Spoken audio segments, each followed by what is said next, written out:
Сайн бацхан өрх мөндөд үзэгчтэй хуульчтай ярилцах цаг подкастын 2 дугаар эхэлж байна. За манай өнөөдрийн дугаараар хуульч өмгөөлөгч Инх Тамир ах оролцож байна. За энэ дугаарыг эхлэхдээ би бас таны газрын харилцаа хөрөнгийн эрхийн нэр томьёоны тайлбар тойлгээд энийг авчирч харуулъя гэж бодсон юм. За энэ дээрээс нэг юм чухал санаа байна. Хүмүүс бас их асууж байна. Дуудлага худалдааны анхны үн гэдэг юм юу юм бэ? Одоо тэрийг төлөөгүй бол яах юм бэ? Ингээд нэг нөхөр ингээд надаар газраа заруулъя гэж байгаа байхгүй. За та дуудлага худалдааны анхны үнэ төлсөн үү? Энэ өнд чи одоо дуудлага худалдааны анхны үн чи орж байгаа юу гэхээр ороогүй би төлөөгүй байгаа. Тэрийг ер нь төлөх шаардлага байт юм уу? Төлөхгүй байлаа гэд хуваах юм уу? Худалдаж авч байгаа тал нь төлчөхөд яад юм. Одоо энэ хураагдах юм уу яах юм гэдэг. Тэр хоёулын дуудлага худалдааны анхны үн гэдэг ойлголтын талаар анханаас нь тэнэг хүн тайлбарлаж байгаа юм шиг ойлгомжтой ярьж өгөөч гэж. Хичээ. Яг уу ер нь бол нөгөө 2020 онд батлагдсан газрын тухай хуулиар чинь аж ахуйн зорилттой буюу бизнесийн зорилттой газрыг дуудлага худалдааны үндсэн дээр олгоноолгодог. Тэгээд зөвхөн дуудлага худалдаагаар олгоно. Гэр бүлийн хамтын хэрэгслийн зорилттой газрыг бол өргөдлийн үндсэн дээр олгодог. За ингээд энэ хуулийн хүрээнд ерөнхийдөө аж ахуйн буюу бизнесийн зорилттой газрыг дуудлага худалдаагаар олгоно гэдэг үндсэн хуулийн концепц. За ингээд дуудлага худалдаагаа алж газар өгч чинь за ямар нэг байдлаар ингээд аж ахуйн зорилттой газрыг дуудлага худалдаа явуулдаггүй бас өгч нөхөл байдаг. За тэгээд одоо сүүлийн үед гэхэд ер нь бол зан цолчны дээр гэж бодчихлаа шүү дээ. Одоо ингээд гүнчээ шүү дээ 2010 онд газар 15 жилийн хугацаатай үүссэн. Аж ахуйн зорилттой. За ингээд дуудлага 2023 онд одоо чи гүнчээ шинх Тамирт газар шилжүүлэх гээд газрын албан дээр очиход дуудлага худалдааны анхны үн төлөөгүйгээр гүнчээс үүссэн байна. За Инх Тамир газар тэгвэл чи дуудлага худалдааны анхны үнийг төлөх юм. Дуудлага худалдааны анхны үн нь одоо барилга доголтын сайдын тушаалаар баталсан журмын дагуу хаан улс дүргийн 19 дэх хороонд аж ахуйн зорилттой газар бол ийм өдөө олж байна. За ингээд чи ихтэй нэг 100 сая төгрөгийн газар шилжүүлэх гэж хэлтэл магадгүй 75 сая төгрөг. Дуудлага анхны үнээс суучдаг. За ингээд төлөлдсөн тохиолдлууд нь байна. Тамир ч юм уу хоёр юу. Гэтэл хууль дээр өгн дуудлага одоо газар эзэмших шилжүүлэхэд дуудлага худалдааны анхны үнийг нөхөн төлөвлөнө гэдэг концепц байдаггүй. Байхгүй. Хууль бус. Тиймээс энэ дээр ганцхан юм баригдах хэрэгтэй юм гэж юу гэхээр харин татрын хууль тогтоомжинд өөрчлөлт ороод гүнчээсээс газрыг Инх Тамир руу шилжихэд гүнчээ шиг орлого олсон төрөөс олгосон газар эзэмшихийг одоо шилжүүлж орлого олж байгаа гэж үзээд жинхэнэ нөгөө дуудлага худалдааны анхны үнийх нь нөгөө 75 сая төгрөг гэж штэ. Тэр тодорхой саргажсан 10%-тэй тэнцэх 7.5 сая төгрөгийг эрх шилжүүлсний олгон албан дотор гүнчээс төлөх ёстой. Ингээд 7.5 сая төгрөг буюу 10 дуудлага худалдааны анхны үнээр эрх шилжүүлсний татвар орлогын албан дотор гэдэг энэ төлөвийн харилцаа явах ёстой. Татварын алба бол 75 сая төгрөгийн 10% нь авчиж जैन тий. Татвар явчих. Газрын алба чинь 75 сая төгрөгөө дахиад нэхэд идэг. Гэхдээ тэр 75 сая төгрөг нэхэд байгаа чинь хууль бус юм аа. Одоо хууль байхгүй юм би одоо мөнгө гэж тайлбар. Одоо газрын албаны харж байгаа уучлаарай хэлж байгаа. Хууль байхгүй юм ч би яаж хууль байхгүй юм ингээд зөвтгөх гэж тайлбарлаа. Миний барах байхгүй шүү дээ. Тэгээд за 75 сая төгрөгөө би төлөхгүйгээр наадах чи хуульд байхгүй юм а гэхдээ нөгөөдөл чинь намайгаа шоглоно шүү дээ. Шилжүүлэхгүй эсвэл эсвэл чи наадах чи би одоо хурааж авнаа ч гэдэг юм. Одоо тэгвэл газар эзэмших гэлжлэгээ шилжүүлэхгүй байгаанд шилжүүлэхгүй байгаа бол хууль биш. Ингээд захиргааны нэр яах вэ? Явсан боломжтой шүү дээ. Дуудлага худалдааны зарчмаар ерөөсөө газар аж ахуйн зорилттой газар иргэнд олгоно гэдэг юм ямар замаар шугамар ингээд дуудлага худалдааны анхны үнэгүй 2002 оноос хойш иргэнд очицсон байдгийг. Иргэн хууль итгэхэд тэр хууль одоо ч одоо тэгэл нөгөө нөхдүүд чинь тэгээд өгчөж шүү. Одоо би нөгөө дахиад хэлье одоо хуулиар яхахгүй дуудлага худалдаагаар зөвхөн газрыг эзэмшүүлэх гэсэн байт. Тэгээд ямар нэг байдлаар эзэмшүүлчихэд идэг. Тэгснэ 10 жилийн дараа газрын албан гарч ирээд энэ хууль бусаар газрыг шилжүүлсэн мэн ядаж дуудлага худалдааны анхны үнэ төлөх хэл чинь энд ч төлөхгүй юм баггүй. Тэр газрыг шилжүүлэхэд нөгөө дуудлага худалдааны анхны үнийн 10%-аар эсвэл зарж байгаа үнийн 10% аль өндрөөс нь тооцдог гэдэг нэг одоо ингэ татврын тухай яриад байна л та тийм. Татвар одоо энэ бол яг хууль Монгол улсын одоо Татврын хууль тогтоомж 2018 онд болсон. Энэ бол орлогын талбар дотор шүү дээ. Албан дотор яриад шүү дээ. Ашигт малтмалын лиценз, газар эзэмших ашиглах эрх буюу төрөөс олгосон одоо тусгай эрхүүдийг шилжүүлэх замаар хэн нэгэн этгээд орлого олоод байгаа байхгүй юу. Тэгэхээр энэс татвар авъя л гэж байгаа. Тэмгц орлогын албан дотор. Тэмгц хэрвээ одоо энэ дуудлагын анхны үнэд авна гэчихэж штэ. Тэмгц нөгөө газрыг шилжүүлэх гэрээ энэ аргачлаас үнийн дүн баг ороод ирэх юм бол нөгөө батлсан аргачлалт нь байна. Дуудлагын анхны үнэ. Наа чи ядаж ийм үнэтэй байх ёстой л гэсэн санаа шүү дээ. Санаа авчих штэ. Татвар хоёр нөхрийн хооронд байгуулсан гэрээний үн өндөр байх юм бол өндөр дүнгээс нь авч байгаа байхгүй. Тэгэл гэрээний үн номинал болж хувирал ерөөсөө зэрэг аргачлалын дагуу 10% хаад байгаа. Манай улсад ер нь энэ газартай холбоотой, за газар үйл хөдлөх хөрөнгөтэй холбоотой яг хичнээн төрлийн татвар үйд юм. За жишээ нь газартай холбоотой яг чинь төрлөө. За яг уу ер нь бол яг газрын эдийн засаг татвар гэдэг нэг тийм ойлголт байна шүү дээ. Тэгчм бол аль ч оронд байдаг нийт татварын баазын тодорхойг бүрдүүлдэг. Хөгжиж байгаа орнуудад бол их өндөр. Хөгжсөн орнууд арай багасаа явдаг ч юм. Тэгмээс ер нь энэ газрын татвар төлбөр гэдэг юм чинь хөгшөөр овтол үссэн идэлтэй анх ингээл дай хийх гэл нөгөө импери байгуул импери Наполеон чинь анхны Наполеон чинь газрын кадастрыг бий болгосон шүү дээ. За яагаад гэвэл нөгөө газрын эцэстээсээ дай хийх зорилгоор мөнгө цуглуулах хэрэгтэй байдаг. Хүн чиш ямар газартай, нэгтэмэр газартай тэрийг нь хэмжиж кадастрыг зурагжуулж байгаа за энэ хэмжээний газрын татвар төлнө газрын эцэстээ.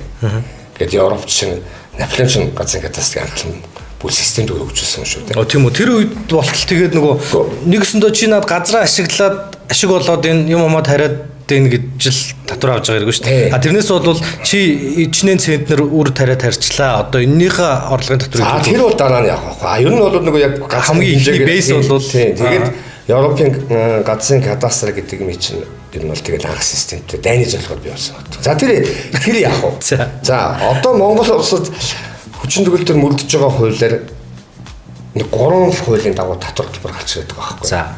Нэгдүгээр газрын төлбөрийн тухай хууль 1997 оны хууль. Газрын төлбөрийн тухай хууль. Төлбөрийн тухай хууль. Энэ төлбөрийн тухай хуулиар төрийн өмчийн газрыг эзэмшиж ашиглаж байгаа этгээд эзэмшиж ашигласны татварыг жил бүр тодорхой хууль заасан хувь хэмжээг төлөх ёстой. За тэгнэ. За тэгмээс одоо ч малын хуулийн татвар гээд байгаа. Дээрээс нь ингээд янз бүрийн татварууд байгаа. Тэгмээс одоо хамгийн сүүлд 2018 онд нөхдүүд газрын сургуулийн хөлбөрийг 2018 оны 82 дугаар тогтцол шинжилсэн. Энгүүр мэд газруудын нөгөө ашиг дүүл шимэн байдлыг нь харгалзаад маш олон төрлийн ангиллаар хуваагаад өвчтөлд ингээд яач байгаа. За тэгээд одоо хаан улс дөрвийн 19 дугаар онд за бизнесийн зорилттой гэдэг юм уу. За офис үйлчлэгийн зорилттой газар метр квадрат газар 884 байна ч гэдэг юм уу. Энээсээ бодоод газрын хэмжээг нь бодоод ингээд авч байгаа. Жил болгон авч байгаа. Энэ бол газрын төлбөр. За дараа нь үл хөдлөнгийн албан татвараар үл хөдлөнгийн үнийн улсын бүртгэл бүрдсэн үнийн дүнгийн хувьар жил болгон 2% татвар авч байгаа байсан. Барилга байшин гасч. За дээрэс нь хувьчлагдсан буюу төрийн иргэний хувийн хэмжээний газрыг дээр болохоор үл хөдлөнгийн албан татварын тухай хуулиар бас татвар ногдуулж байгаа. За дараа нь газар ашигласны төлбөр гэдэг нэг тийм ойлголт байна да. Тэр их олон хэв шинжтэй. Чинь хамгийн ойрын жишээ тэрэлжийн гүүрэн дээгүүр нэг машинтаа гарахад чинь улсын тусгай хамгаалалттай газар нутгаар нэвтэлсний автомашины болон хүний тоогоор аваад байгаа шүү дээ. Энэ чинь бол газар ашигласны төлбөр байхгүй. Нэг удаа ашиглаж шүү дээ. За энэ чинь их олон янз. За хамгийн тусгай хамгаалалттай газар нэвтэлсэн байна. Одоо энэ Улаанбаатар хотын ингээд баахан хаалт ажиллаад байна шүү дээ. Иргэдийн төлөөлөгчдийн хурлын тэдэн тоо тогтоолын дагуу нэг маш ажил. Энэ чинь зогсоолын төлбөр чинь газар ашигласны төлбөр. Ер нь бол газар агуулгын газар ашигласны төлбөр шүү дээ. Ер нь үйлчилгээний төлбөр бол биш юм байна тийм үү? Яг би бол зүгээр миний хаар бол одоо юу маш зогсоолын төлбөр гэж байгаа бол чинь газар ашигласны төлбөр шүү дээ. За ингээд дээрээс нь би нэг газар ашигласны төлбөр ялчлаа. Төлбөр хураамж ялчлаа тийм. Дээрээс нь 3 дахь сая яриад өнгөрдөг юм чинь байхгүй. Газар төрөөс олгосон газар ашиглалтын лицензийг эрхшилжүүлэх замаар орлого олсон тохиолдолд тодорхой хувь коэффициент тавьж хагаад 10% татвар авдаг. Энэ чинь яагаад бий болсон гэхээр богдхан уулын одоо зайсангийн аманд гүнчиш ямар нэг байдлаар омог отог байгуулах зорилттой нэг 2 газар олж авчаад нэг компани нэрээр авчаад тэгээ компани хувьцыг зараад 2 инх тамир зарчдаг. Инх тамир дараа нь баахан твин хаус дээр зараад явдаг. Тэнд төр юу ч олж авахгүй байгаа юм байна. Тэгэнгүүт энд бол land speculation буюу газрын 8 явагдаад тийм. Ядаж нэг нь 10% нь олж авъя. Тэнгүүт 10% хаанаас олж авах гэхээр нөгөө цаана магадгүй том 8 явж байгаа шүү дээ. Тэрнээс нь болио дуудлага худалдааны анхны үнэ аргачлаа шүү дээ. Тэрнийх нь тогтоосон үнэ авчиж байгаа байхгүй. Тэгэхээр бас болохгүй ч юм бол биш. За ингээд ерөнхийдөө давчтай бол нэг юм олон төрлийн татвар. Айгу хэцүү ойлголт байна. Нэг ийм жишээ байв. Жишээ нь ийм гардаг л байх л да. Одоо би зүгээр сайн яахгүй. Би их тамир хахад ингээд 10 тэрбум төгрөгөөр газраа зарлаа тий 4 газраа ярмагт. Тэгсэн чинь хоёулаа газрын татвар төлбөрөө баг төлөх гээд нөгөө дуудлага худалдааны анхны үннээс нэг 100 сая төгрөгөөр илүү тавиад гэрээгээ хийчлээ. Сүүлд нь маргаан гарлаа. Шүүхтэр очихоор болохоор одоо яг аливгээрээ надад нэг хэмжлийн шаардлага хангаж өгөх ч гэдэм үү. Тийм маргаантай асуудлууд ер нь их гарах уу? Та тиймтэй учирч ирсэн үү? Тэгж маргах шаардлага хэрэгцээнд та хөтөлөнд яг юу байгаа юм? Үгүй яах вэ тэгээд боцдог юм уу? Боцоо бүтэн ч юм уу? Дуудлага худалдааны анхнаас 100 сая төгрөг илүү тавьчихлаа шүү дээ. Тэр дүнгэл чинь төр татвар авчлаа. За тэгэд хоёрын хоорондын тэр төлбөр тооцооны маргаан чинь тэгэл элэгний маргаан болоод явнаас. Элэгний маргаа яваад маргаанс өвгцсний дараа юу гэдгийг татвар илүү гарах уу марах уу гэж. Тэр гарахгүй юу? Тэр тийм юм яг төр орж ирээд өө та хоёр наадах чинь 800 сая төгрөг гэсэн чинь 10 тэрбумаар авч өгүүлсэн байж тээ муусаа явнууд гэлтэхгүй юу? Тэгээд 76 дугаар асуудал хөө. За мэдэхгүй юм би одоо мэдэхгүй юм аа. Яг го боломжтой зах л та. Яг хоёрын маргаан донд юу гэдгийг бүр асуудлыг хөндрүүлж сэтгэл та. Яг үнэхээр татвар та нар 50 сая төгрөг төлчөөд 10-20 тэрбумын 8 яваад иргэний шүүхтэр явж идэл оркроор оруулчихлаа шүү. Тэгнь нийтийн шиг сонирхогдсон байна гэд. Тэгнь. Нийт юм шүү дээ. Тэгээд өөрөлдөл энд 500 сая төгрөг болсод татвар энэ хоёр төлөх хэрэгтэй байсан байж тээ. Үнэхээр тий. Биш ээ. Юу вэ? Дараа 1 тэрбум төгрөг хэрэгжсэн болов. Эрүүгийн шинжтэй болоод эхэлнэ. За эрүүг нь би эрүү яг татварнуудаар ярмаар байна. Зүгээр яхахгүй оркроор оролцож ирээд нийт хэрэгжих зохицсон байна. Татвар бүрэн зөвлөөгүй юм ч гэдэг юм. Татвар байцаагчид ороод гэх юм надад ч нэг маргааны харгамж өөрчлөгдөн. Энэ нийт юмшилтэй. Буруу юм болчих юм би. Уучлаарай. Инх тамирах хуульч өмгөөлөгч тэгээ газрын тухай ном зохиодог. Тэгээ сүүлд нь таа ч бас өөрийнхөө тухай нэг ном зохиосон. Гэдгээс гадна арбитрч тийм ээ. Арбитр дээр очиод ийм хүмүүсийг арбит би нөгөө таныг анх яаж харсан тухайгаар ярих гэдэг юм л та. Ийм хүмүүс байд юм аа гэд хамгийн сүүлийн уудсан төлөөс үл хөдлөх хөрөнгө юуны өрөөс бүх үл хөдлөх хөрөнгөтэй холбоотой үгийг нийлүүлээд өгсөн таны нэр байж байгаа. Арбитрийн тухай нэг юм асуух гэсэн. Арбитр ч одоо сая 50 сая төгрөгнөөс доош үнийн дүнтэй маргаа нэг арбитр шийдвэрлэнэ явуулчлаа. Манайх өөрөө тэр нөгөө хуудас харж агаад юм арбитрч томилдог байснаа болчлоо. Шууд цаанаас нь арбитрийн дарга томилчих жоох шиг байна. Нарийн дарга ч юм уу. Энэ одоо нөгөө хялбар ажиллагааны шүүхтээ цуг хийгдээд байгаа ойлголт юм уу? Адилхан болох гээд байгаа юм уу? Энэ яг ямар учиртай? За яг бас зөвл асуулт. 2024 оны 11 сарын 1-ээс хаа яг чиний хэлж байгаачлан 50 саяас доош үнийн дүнг Монголын олон улсын арбитртээр нэг арбитрч шийтгэл. Нэг арбитрч шийдэхдээ арбитрийн бүхий этгээд буюу Монголын олон улсын арбитрийн дарга техник арбитрч томилдог. Санамсаргүй байдлаар. Тийм санамсаргүй байдлаар. 50 саяас дээш байх юм бол уламжлалт буюу нөгөө 3 арбитрч хариуцсан хэсэгч нэг арбитрч сонгоод дундаасаа даргалагч 2 арбитрч сонгож явж байгаа. За энэтэй цаг хугацааны тохиолдолд юм санаатай мó санамсаргүй би мэдэхгүй байна. Чи мэдчихэж байгаа шүү дээ нөгөө одоо дүүргийн эрүү иргэний хялбар ажиллагааны шүүх гэх тойргийн анхан шигт амар урт нэртэй хялбар ажиллагааны шүүх гэж байгуулагдлаа. Тэгсэн. Тэгэхээр хялбар ажиллагааны шүүх байгуулагдмагц яах вэ гэхээр хөдөлмөрийн хүчний доод хэмжээг 50 дахин нэмэгдүүлсэн. 20 дахин нэмэгдүүлсэн. За 20 дахин нэмэгдүүлсэн буюу одоогийн 13 сая 200. 13 сая 200-аас доош үнийн дүнтэй одоо гэрээний маргааныг тэнд шийднэлэгдэг юм 45 өдрийн дотор бүрэн шийдэж байгаа. 40 маш хялбар ажиллагаагаар нэг одоо хойшлуулж айлгах. Хариу тайлбар гаргах хугацаанд нам гаргана. Гарахгүй бол гаргасан тооцож яваа. Тэгээд хурал хойшлон өмгөөлөгч аавна гэдэг юм хүн байхгүй. Маш хурдан ийм шийдэх агуулгатай шүүхийн одоо ачааллыг хөнгөрүүлэх зорилготой сэтэлтэй ийм за би их нарийн ширим нь бол мэдэхгүй. За тэгвэл зүгээр эндээс нэг юм байгаа юм. Зөв нэг анги тамир арбитрч өөр. Зөв надад сонирхолтой санагдаад байна. Өөрөөр ингээд одоо пүрүүсгдэг машин чи хайбрид ч гэсэн хайбрид юм одоо бензинээрээ ч унцгдганаар ч юм тий. Одоо хосолмол хосмог хайник гэдэг янз бүрийн орчуулт. За хамаагүй. За ингэж яг энтэй адилхан шүүхийн процесс дээр ийм хайбрид шүүх яриад гарч болж байгаа байхгүй юу. Тэгэхээр би одоо яг энэ хялбар ажиллагааны шүүх байгуулагдсан арбитрийн шин дүрмтэй болсонтой холбогдуулаад одоо банк бусын үйл хөдлөмж уучлалын өөр байдгийн их түгээмэл жижиг турист одоо томоохон объекттэй үйл хөдлөмж түрээсэлдэг энэ компаниудын хууль гэрээний мэргэжлүүд төр бол нэг одоо дилемма гэдэг чинь атсанчлаа маяг юм болж байгаа байхгүй яах вэ? Хялбараа явуулах уу арбитрээ явах уу? Тэгэхээр энэ дээр бол яг зүгээр одоогийн нөхцөлд бол миний нэг зүгээр боломжтой байж болох юм гэдэг нэг тийм зөвлөгөө байна. Өөрөлд нэхэмжлийн үнийн дүн 13 сая 200-аас бага болвол хялбар ажиллагааны шүүгээр явна. 13 сая 200-аас дээш болвол Монголын худалдаа ажлын хэмжээний дэрэгт Монголын олон улсын арбитрийн маргааныг шийдвэрлэнэ гэчихэд энэ шүүхийн хариалал бол энэ хослол хариалттай болчихно.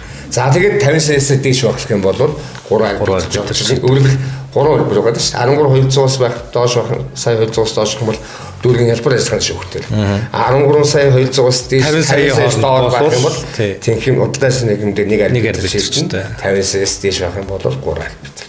Яг зүгээр арбитрт гомдол өгвөл айлуудаас мөнгө нэгдэг хүний хувьд бол тэр нэг арбитрч 3 арбитрч 2 байхын ялгаа яг жоохон цаг л хэмнэж байгаа юм шиг үлээ тий. Бүрэлдэхүүн цуглаал байрал ингээд хоорондоо тэр сүүлд нөгөө шийдвэр гаргах гэсэн тойрж гарын үсэг зурулдаг барьдаг нэг тийм жоохон ер нь бол арбитр би амар хурдан гэж утсан байхгүй юу? Амар хурдан бол биш юм байна. Амар хурдан тэнд шүүх бий болчиход. Харин тэгэхээр амар хурдан шүүхийг бодоход бол арбитр чи аимшиг хурдан байсан байхгүй юу? Одоо болохоор хялбарын шүүх тэгээд арбитр чинь арай хурдан за тэгээд ердийн журмаар тэгэхээр нөгөө арбитрийн хилцээр айгу бодголцож байгаа байхгүй. Тэгээд хууль тогтоогчийн хуулийн эрх зүйн боломжийг юм гаргаад ирж байгаа тийм. Тэгээд тэнд арбитр бас дүрмээр шинжилж байгаа. Тэгэхээр гэрээний мэргэжлүүд их бүтээлчээр ажиллах хэрэгтэй болчихж байна л да. Тэгээд миний ганц хэлэх гээд байгаа Монголын шүүх хууль шүүхийн барагт дээр ийм хосолмол хариал яг бодтойгоор бий болох нөхцөл байдал бүрдсэн. Магадгүй эхнээсээ гэргээ тэгээ хийгээд эхэлж байгаа байлгүй дээ.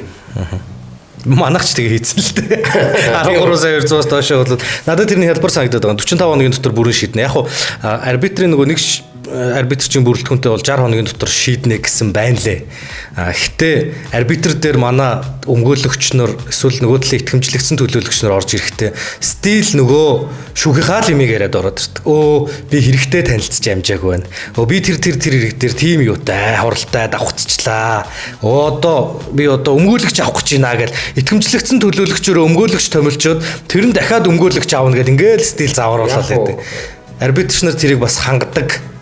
Хангахгүй болохоор давхаас буцчих гад байдаг нэг юм асуудалтай. Үгүй. Арбитрийн одоо шинэ батлагдсан журам ер нь бид бас нэг институт шүү дээ.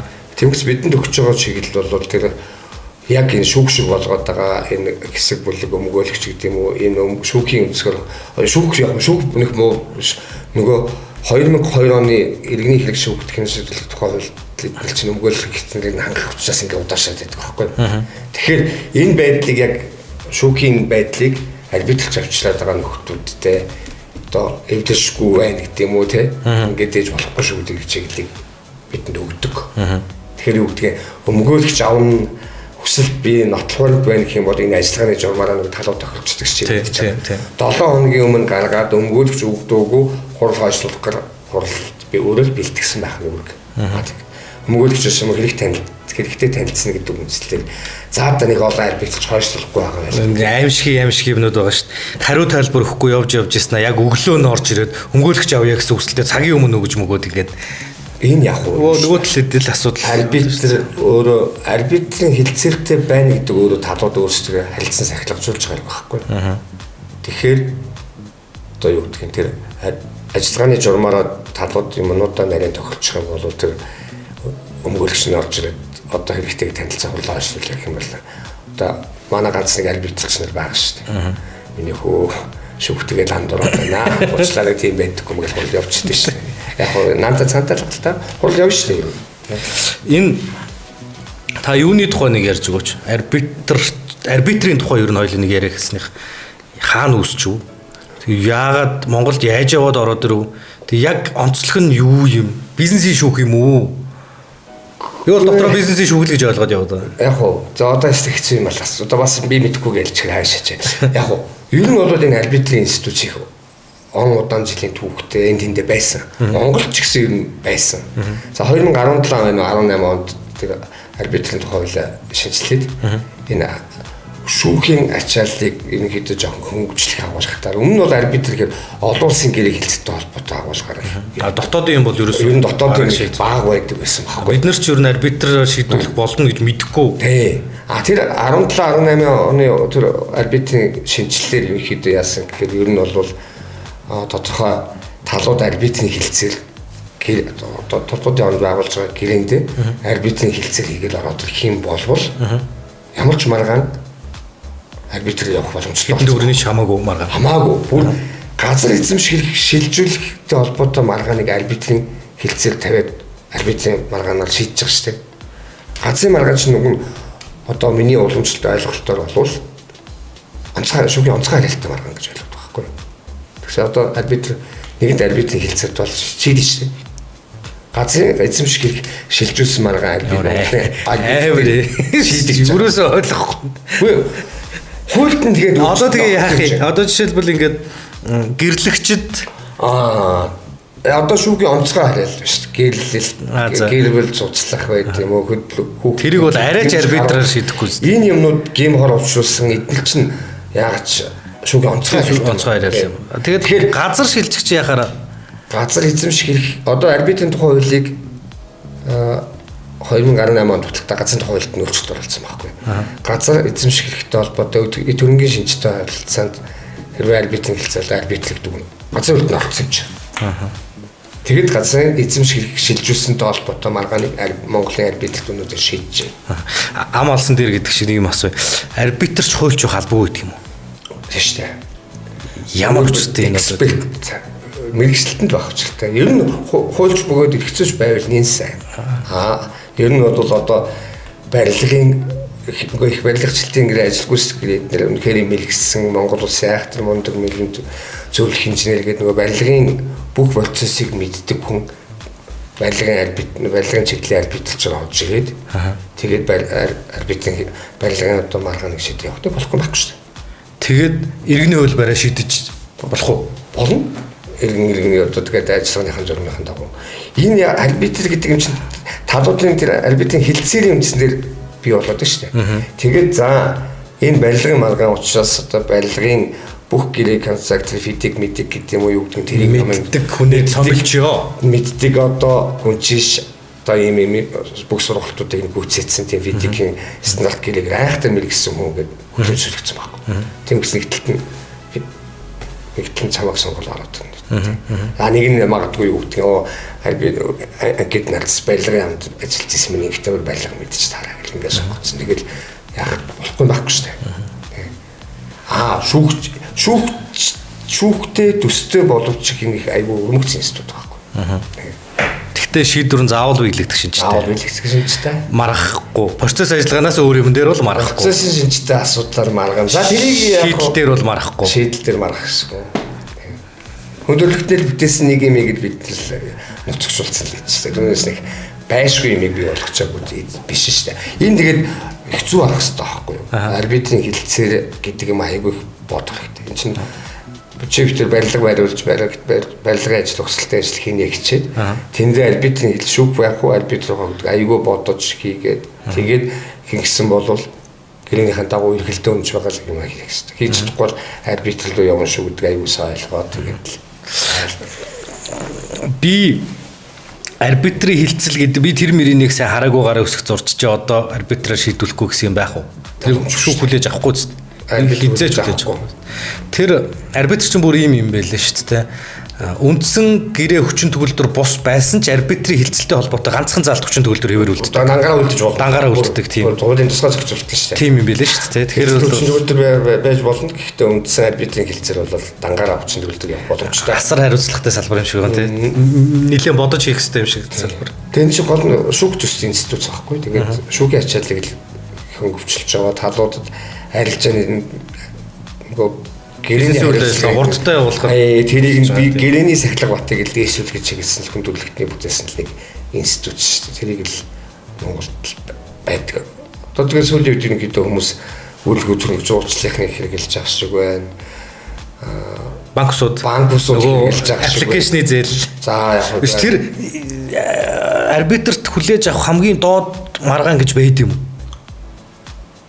Үнийн дүнгээр нэгэнт арбитрийн хилцээртэй болоод тэгээд доош тэднээс доош маргаан хүлээж авахгүй гэж дөрмөнд нь байхгүй шүү дээ. За би одоо за хилцэл хийгээд ингээд хоёулаа гарын үсэг зураад яатсан. Их тамир ах надад нэг 70,000 төгрөгөө өгдөг вэ? Арбитрт өгөө гэсэн юм байх уу? Боломжтой шүү дээ. Ер нь тийм орж ирдгүү. Гэхдээ одоо талуудын бас тийм кейс байна уу орж ирж. Гэхдээ би одоо таны хамгийн доод шийдчихсэн мөнгөнд үнэтэй маргаа хэд байсан жишээ. За жоохон би одоо нэг кейс ярих гэж жоохон төвшөөрөд байдсан шүү дээ. За яг зүгээр тийм. Яг хөө ингээ чам чи одоо намайг юу сохмаар юм. Нэг юм ярьчихаар бол. Гэхдээ одоо чам ингээд чи надад ингээд чи гэл зурагч. Би чамаа ингээд гэл зурагч нь бол сургана. Тэгээд ингээд бүх юма зааж өгөөд ингээд аппарат тоногчлолтой ингээд гээд дагаалтан болоод ингээд юм сууж байгаа байхгүй. Тэгээд сургалтын гэрээ хийгээд тэгээд нэг өдөр хоёр өдөр байж байгаад ингээд амар алуулсан. За. Тэгээд юу лээ? Нэг тэр гэрэн дээр арбитрийн хилцэлтэй. За. Дээрээс нь ингээд чи чамд би сар элдэн чадчих чинь заалгаж штэ. За. Тэгээ ингээд алга болчих юм бол чамаас би 500 төгрөг хэмжих хэрэгтэй гэдэг юм гэрээтэй. Тэр хүн чинь яг гэрээнийхэн дагуу ингээд бас 500 төгрөг нэгж маргаа орж ирж байсан шээ. Бүр би шийдэж санаж. Тэгээд тухайн үеийнхаа юугаар бол 3 арбитрчтэй орсон. Үгүй үнд багны дүнтэйг нэг арбитрч. Би нөгөө анх нэг юм хэрэг болоод ер нь бол үйл хөдлөх хөрөнгө зурчлалын компани маргаан бол мангар энгийн маргаан шүү дээ. Нотлох хөрөнгө баримт бол хангалттай ингээд зурчлалсан зурчлалын үйлчлэлийн хөлс төлөөг л маргаан шүү дээ. За энэ дээр ингээд нөгөө юмыг харж байгаа бах үйл хөдлөх гэсэн бичгтэй болохоор таныг томлоод ингэчлээ. Окей. Нэхэмжлийн шаардлага хангаглаа. 3 арбитрч орлоо. За дахиад нэг маргаан дээр дахиад за нөгөө хүнэл томилчихъя. За бас дахиад нэг маргаан дээр дахиад таныг ярьчихаар татгалцчих. Тэр ямар учиртай. Нэг компани дээр тэгж олон орж болохгүй юм уу? Тэгэхээр чин би бол таныг таньдаггүй соёлоо царай царайгаа аралцсан. Гэхдээ нүр тулж уулзаагүйсэн. Ямар учиртай. Гэхдээ яг хуу зүгээр миний хувьд бол ингээд надад бол хялбар санагдаад байгаа. Танай нэг за нэр танай компани хэмжлэлтэй хэлэг маргаа 2 шийдлээ.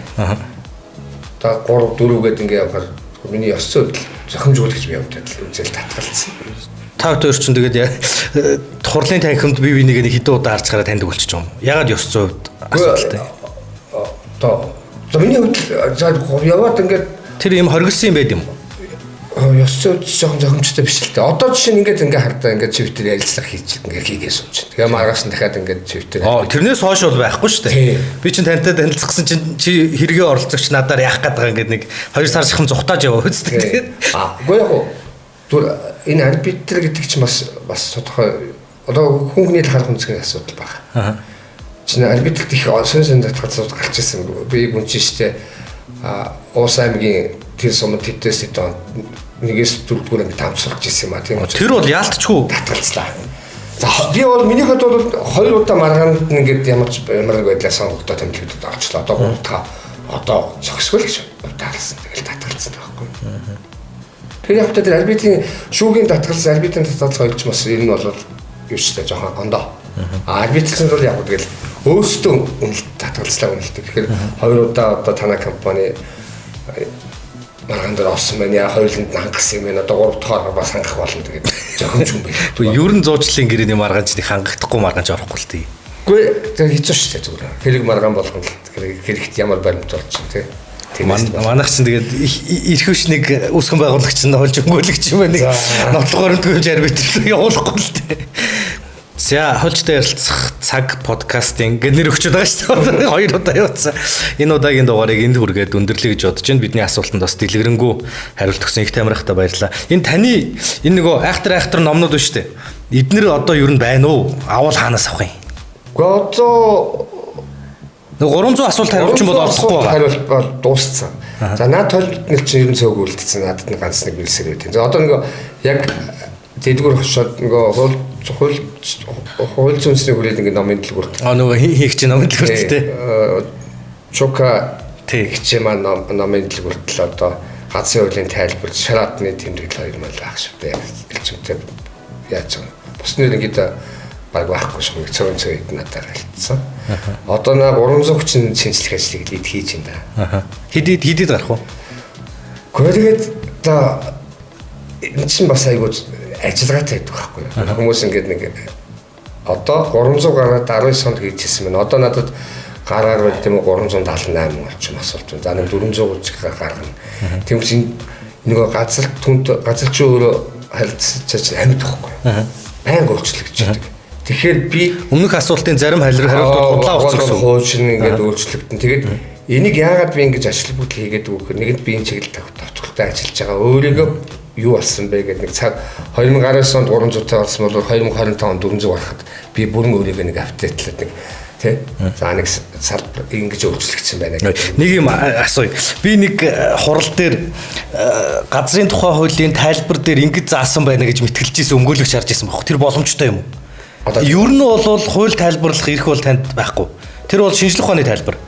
Гэхдээ яг үндсэн хуулиас бус одоо хүчинд өдөр мөлдөж байгаа хууль тогтоомжоор үндсэн хуулиас бус хуулийн аль биесны зэрэг улсын дэд шүүхийн гаргана. Гэхдээ хууль тогтоогч өөрөө нэг тайлбар хийдэг, аутентик тайлбар гэдэг хууль дээр тэдийн зөвлөгөө тайлбар гэж байгаа өөрөө тайлбарладаг шүү дээ. Цагааны ерөнхий хууль дээр чинь улс төрийн үйл ажиллагаа гэж юу вэ гэж тайлбар хийдэг шүү дээ. Хуулиас нийтгэлийг хамгаалах зарчим. Тэрнтэй адилхан хууль тогтоогч өөрөө хуульд тайлбарыг явуулдаг. Дээрээс нь за газрын тухай хуулийн тайлбар гэнэ юу эрүүгийн хууль тогтоом Монгол Улс эрүүгийн хуулийн тайлбар гэдэг ингээ энэ хараад байгаа чинь өөрөө судлаачийн шинжлэх ухааны тайлбар шинжтэй. За шинжлэх ухаан гэх юм уу эзэмшгээний тайлбар байхгүй юу? Надтай одоо подкаст хийж байгаа Гамбол тогш эрүүгийн хуулийн тайлбар гэж гаргасан. Та газрын тухай хуулийн тайлбар гэж гаргасан. Миний мэдж байгаагаар Лүндэнд орж өгшийн үндсэн хуулийн шинжлэх ухааны тайлбар гэж байдаг. За компани тухай хуулийн тайлбар гэ би. За энэ яг гарч байна.